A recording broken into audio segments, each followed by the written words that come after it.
எல்லாருக்கும் வணக்கம். நான் தான் உங்கள் எம்பி சொல்லலாம். இன்றைக்கி நம்ம இப்போ எங்கே வந்திருக்கோம்னா சிறுநாயக்கம்பட்டியிலேருந்து சிறுமலை ரோடு மலர் மாதா கோயில் போகிற ரோட்டில் வந்திருக்கோம்.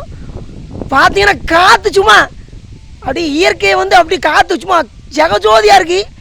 இந்த காற்றுக்கு காரணம் என்னன்னு கேட்டிங்கன்னா இதில் இருக்கிற 2 அரச மரம். என்ன சதீஷ், 2 இருக்கிற அரச மரம் தான் காரணம். தயவு செஞ்சு தமிழ்நாட்டு மக்களுக்கு ஒன்று சொல்லணும்னு ஆசைப்படுறேன். யாருமே சரி மரத்தை வெட்டாதீங்க. ரோடு போடுறேன், வீடு கட்டுறேன், காடு வெட்டுறேன்னு சொல்லிட்டு மரத்தை வெட்டாதீங்க. இந்த சைடில் ஒரு 50 நவப்பழம் மரம் நின்றுச்சு. நவப்பழம் மரம் போன வாட்டெலாம் வரும்போது கிலோ 100 ரூபான்னு வாங்கிட்டு போனோம். இப்போ தான் மரத்தையே காணும், எல்லாத்தையும் வெட்டி அழிச்சிட்டாங்க. இந்த மாதிரி பண்ணாதீங்க, மரத்தை வெட்டாதீங்க, தயவு செஞ்சு வெட்டாதீங்க. ஒரு மரத்தை வெட்டுறது ஒன்று தான், ஒரு மனுஷனோட உயிரும் போகிறது ஒன்று தான். தயவு செஞ்சு இருக்கிற மரத்தை பாதுகாப்போம். எல்லாருமே சொல்லிப்பீங்க மரம் வளர்ப்போம்னு. மரத்தை வளர்க்கவே வேண்டாம். நம்ம நாட்டில் இருக்கிற மரத்தை நம்ம பாதுகாத்தாலே போதும், நம்ம தமிழ்நாடு செழிப்பாயிரும். எல்லாருமே மரத்தை வெட்டாதீங்க.